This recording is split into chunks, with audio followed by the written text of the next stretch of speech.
Secretário, está todo mundo preocupado com o negócio do Trump. Meteu a tarifa lá no aço e alumínio, 25%. Há rumores que ele possa também estender para o agro. A gente sabe que o Brasil exporta muito para os Estados Unidos. A pergunta é: o que você acha que o Brasil deveria fazer? Deveria retalhar ou deveria tentar continuar pela diplomacia? Assim, se você fosse o chefe do Itamaraty. Eu acho que o Brasil tem que continuar sempre pela diplomacia. Nós somos o celeiro do mundo. O mundo vai depender do Brasil. A gente vai ter 10 bilhões de pessoas em 2050. 1 bi não vai fazer uma refeição por dia. A gente tem um papel de segurança alimentar no mundo. A relação com os Estados Unidos precisa ser boa. As medidas do Trump, elas são arriscadas. A gente só vai saber, Sam, se deu certo ou errado daqui a um tempo.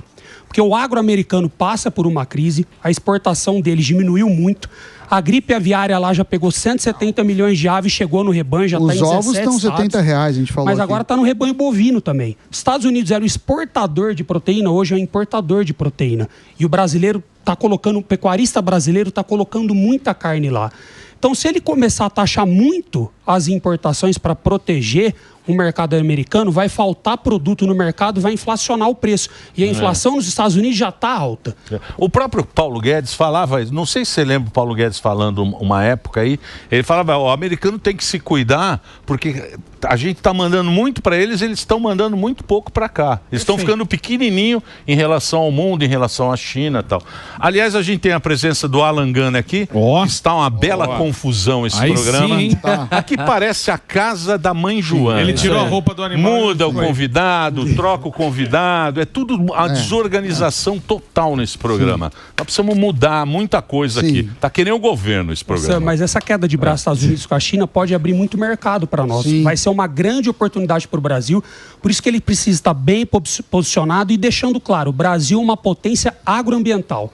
Ninguém no mundo faz o que a gente faz em relação à preservação. A gente é um exemplo para o mundo. E deixando isso claro, vencendo essas narrativas, esse lobby internacional violento que eles tentam colocar contra o nosso agro, a gente vai abastecer o mundo, eu tenho certeza disso. Mas, Guilherme, de quem é interesse? Qual que é o interesse de denegrir ali o agro brasileiro? Porque a gente sabe que nessa politização o agro sempre é o vilão. Qual que é o interesse, sendo que o agro envia alimento para o mundo inteiro? São interesses comerciais, as cadeias europeias, todo mundo faz um lobby político para preservar o seu mercado. Por exemplo, o Macron na França, que não sabe nada do que acontece aqui, ele está tentando proteger o eleitor dele. Nos Estados Unidos, o Trump também está tentando proteger o produtor dele. Agora, o agro brasileiro, que não usa 8% do território, a França usa 54% do território, que preserva 2/3. São Paulo, por exemplo, o estado mais envolvido do país, tem 25% de área preservada. 5% a mais do que o Código Florestal mais exigente do mundo pede, que é o nosso. Lá na Europa, foram pedir para os produtores europeus preservar 4%, eles pararam a Europa, jogando esterco em prédio público. Então eles fazem esse lobby comercial e aí eles colocam de forma travestida que é por problemas ambientais. Mas, gente, a gente dá aula neles. Aqui em São Paulo, fora os 25% de área preservada, a gente tem uma meta de reflorestamento de mais 1 milhão de hectares. Nós vamos liderar o processo de transição energética no mundo através da cana. Nós temos um pré-sal caipira aqui. O mundo não consegue disputar com a gente, não consegue concorrer com a gente no mercado, na iniciativa privada, e eles vêm com essas imposições comerciais travestidas de imposições ambientais, mas eles dependem do Brasil. Só a gente tem solo, clima, sucessão familiar, clima tropical, 3 safras, irrigação, para cumprir esse papel na segurança alimentar, na transição energética e também até na mitigação dos efeitos das mudanças climáticas. Ô, secretário, boa tarde. Alan Gunn. Vamos lá. Como é que o senhor está vendo essa inflação de alimentos e se as medidas propostas pelo governo estão na direção correta? Eu fico muito triste em ver que o produtor rural é sempre criminalizado pelo governo federal. Sim. Sempre. Transfere a culpa e a incompetência dele para as costas da mulher e do homem do campo. Está na hora de parar de fazer isso. Porque o único jeito desse país deixar de ser colônia, do Brasil parar de ser colônia, é através de uma revolução agroindustrial. A revolução industrial do Brasil passa pela agroindústria. Ao invés de a gente exportar soja, nós precisamos exportar o óleo de soja. Isso aí. Ao invés do café, o café é capsulado. É isso aí. Então, mas esse é que é o problema do Brasil. Porque o Brasil é o maior produtor de café do mundo. Sim. E sabe quem ganha mais dinheiro? Alemanha, Inglaterra, porque produz... Agrega valor. Agrega valor. O Brasil deve ser o quê em café, assim, de ganhar dinheiro? Ah, não sei. Deve ser Eu o sei décimo. que em produtor é o maior, O maior, só que o dinheiro vai tudo para o malandrão. E a gente só vai deixar de ser colônia quando o governo federal fazer duas coisas por nós, produtores, e coisas simples. Pô, segurança jurídica e juros pagáveis. E nós, produtores rurais, a gente não quer subsídio igual todo país do mundo faz. A gente quer os juros que a gente dá conta de pagar. E hoje os juros no Brasil estão abusivos. Aí você pega uma inflação descontrolada, dominância fiscal, um governo que gasta demais, o Taxade só querendo cada vez aumentar imposto, arrecadou 2,7 trilhões, que é o recorde de arrecadação, e não para de gastar. Com isso, vai tendo aumento nos preços. Nossa moeda desvalorizou 22%. Todas as commodities são baseadas em dólar. Então, se o dólar está aumentando, você também está aumentando o preço do alimento. Então, a culpa do aumento do preço dos alimentos não é do produtor. Ao contrário, o produtor ele está ali lutando contra a seca, contra fenômenos climáticos, contra a falta de crédito, contra a falta de seguro rural, contra uma logística péssima que o Brasil tem, uma eficiência fora da porteira que dá vergonha. E a oferta e a demanda é o que dita o preço. Está tendo mais oferta do que demanda, o preço vai diminuir. Está tendo menos oferta do que demanda, o preço vai aumentar. Então, por todas as dificuldades que o setor passa, criminalização, falta de segurança jurídica, logística péssima, falta de seguro rural, entre outros, seca, entre outras pautas que o agro brasileiro está passando, o preço está aumentando. Mas a culpa não é do produtor rural. Porque, por exemplo, hoje o saco de soja está perto de R$120. Preço ruim. Está difícil do produtor fechar a conta. Saco de milho, R$65, preço baixo. Amendoim, preço baixo. Mandioca, preço baixo. Então não achem vocês, que às vezes estão achando que o preço do alimento está alto, que o produtor está enchendo o bolso de dinheiro, não. Ao contrário. Está trabalhando no prejuízo, está tendo dificuldade de fechar a conta na safra. Mas isso é irresponsabilidade do governo federal e ele joga incompetência nas costas do produtor. Joga pra gente também. Lá em casa eu já resolvi o problema do café. Como? O problema do café em casa resolvido. Não toma mais. Todo mundo acorda ao meio-dia e já almoçamos. Boa. Não tem mais café da manhã em casa. Mais café. Já resolvi. Uma salva de pau. Lula me deu a ideia. Aê, boa. Acabou. Você estava sendo burro. Vou acordar às 7 da manhã, não. Acorda meio-dia. Tá caro, Acabou. tá caro, não compra, né? Claro, A gasolina tá cara, anda a pé. A luz tá simples. cara, vive no escuro. Boa, daí mais emagrecida. Ô, Guilherme, eu queria perguntar pra você sobre uma questão polêmica isso aí que eu vou falar, firmeza? Fim do MST em São Paulo e o tal do Carnaval Vermelho. Como que tá essa questão? Porque o Tarcísio falou, ó, aqui não vai se criar MST não. Como que tá essa questão aí com o MST, hein? Interrogação, no pique, vai lá. Não, com muito orgulho, em São Paulo a gente não aceita invasão de propriedade privada, que é sagrada, está na nossa Constituição, foi escrita antes de eu nascer. E o governador foi muito corajoso. Quando ele me chamou para ser diretor do ITESP, que é o Instituto de Terras do Estado de São Paulo, é o INCRA do Estado de São Paulo.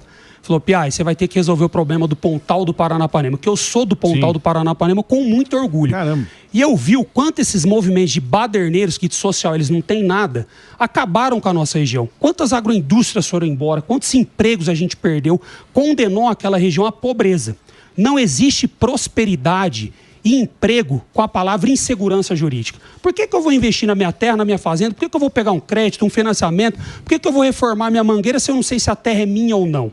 Então o governador falou, vamos resolver esse problema. E a gente começou esse trabalho, nós já entregamos mais de 150 mil hectares de terra em títulos para o assentado, primeira vez na história de São Paulo, para o médio, para o grande, não importa o tamanho da propriedade do cara, ele tem que ter certeza que é dele. Bolsonaro fez isso Bolsonaro também, né? fez isso, entregou 420 mil títulos, mais do que todos os outros presidentes. Aí você acaba com o MST. Você dá uma paulada no joelho deles, que eles perdem o discurso, porque é uma massa de manobra. Sim. Eu convido vocês, todos vocês estão aqui, a visitar os assentamentos comigo, porque eu estou ali Morgado perto. vai.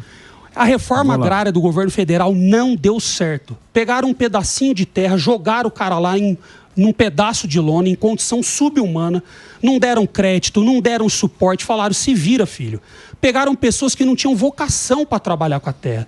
Já o Tarcísio não, aqui a gente está fazendo do jeito certo a reforma agrária. Primeiro, quando você entrega o título, é uma forma de reforma agrária. Porque há muitos anos atrás, esse assentado sonhava em ser dono daquele lote.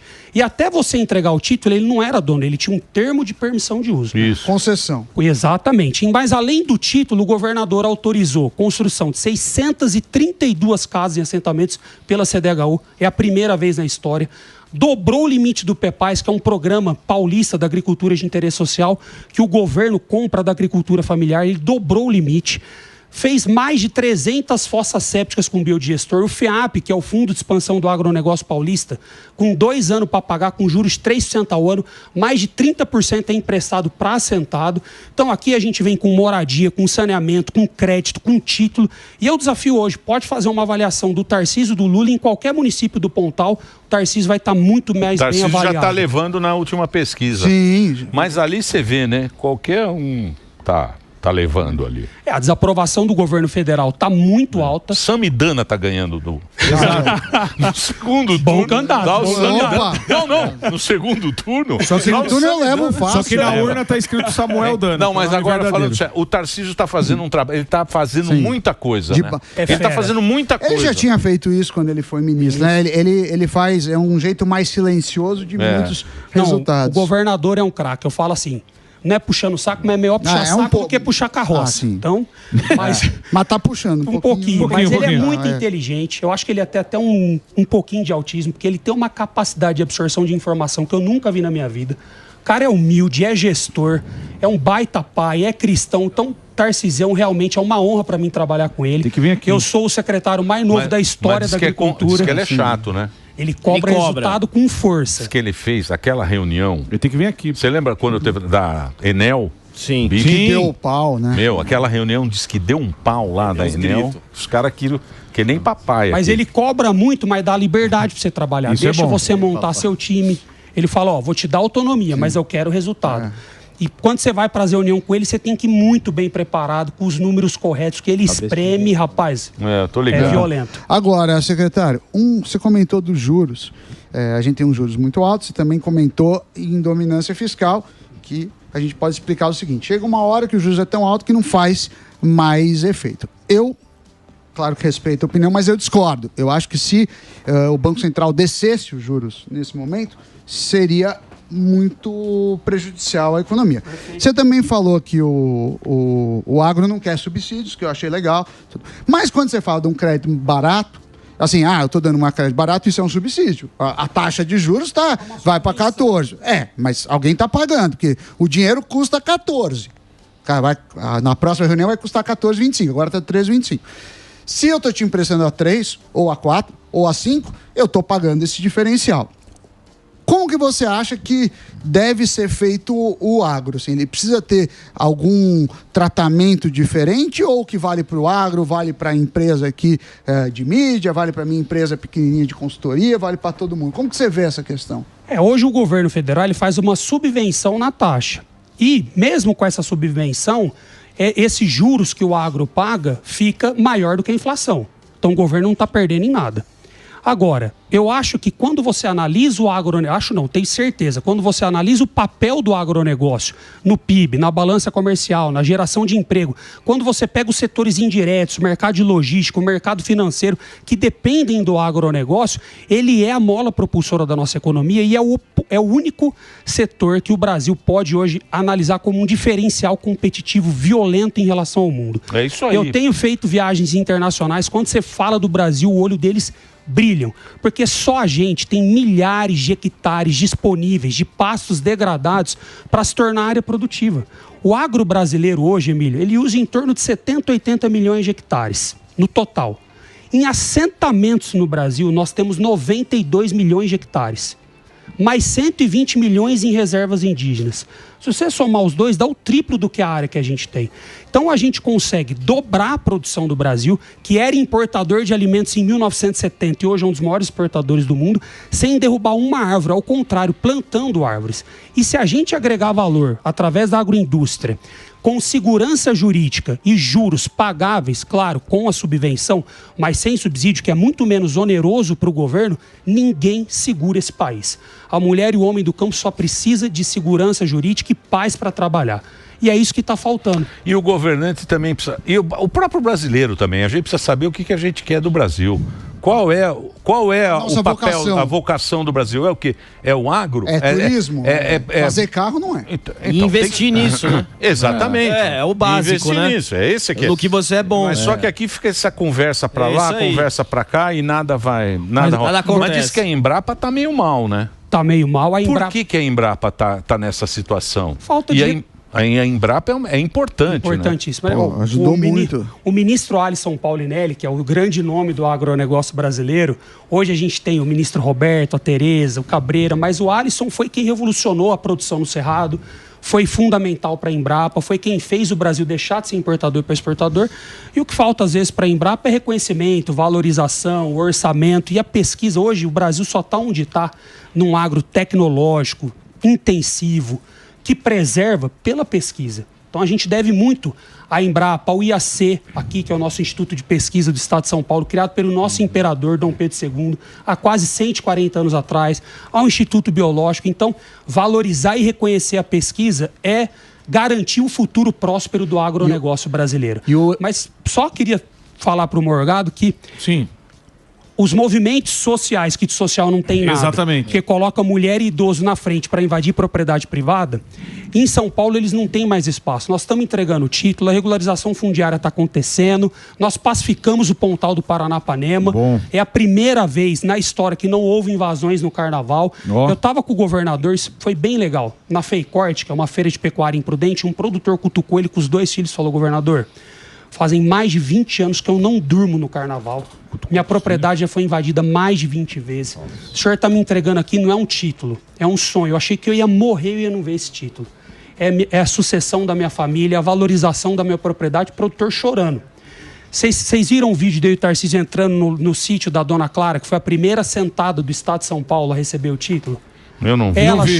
Ela chorou, eu chorei, o Tarcísio chorou, ela falando: você tem noção, meu filho, falou pro Tarcísio, quanto Deus está feliz no momento desse? Eu tô aqui há 30 anos sem saber se era minha ou não, se eu podia fazer um barracão, se eu podia investir na minha propriedade.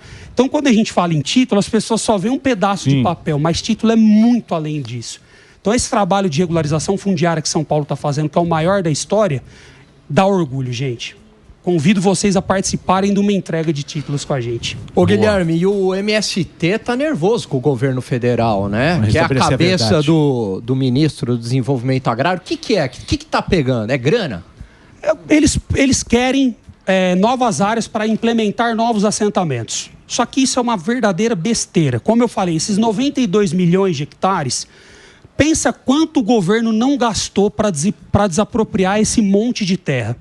Foram bilhões de reais. E antigamente você desapropriava uma propriedade levando em conta, falando que ela era improdutiva. Aí você olhava o GUT e o IGE, que é o grau de utilização da terra.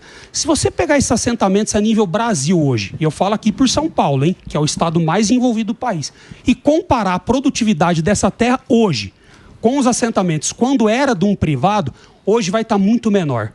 O governo gastou bilhões e ainda paga bilhões em precatório. Porque quando você desapropria uma propriedade, você paga um valor por hectare, o privado não concorda. Ele falou: opa, minha terra vale mais que isso, vamos para a justiça. No governo Bolsonaro era quase 10 bi por ano de precatório disso, de terras desapropriadas. Então os movimentos sociais estão pressionando muito agora, movimento social que de social não tem nada, pressionando o governo federal para novas desapropriações. E o governo federal não está colocando recurso nisso. Por isso estão pedindo a cabeça do ministro. É isso aí.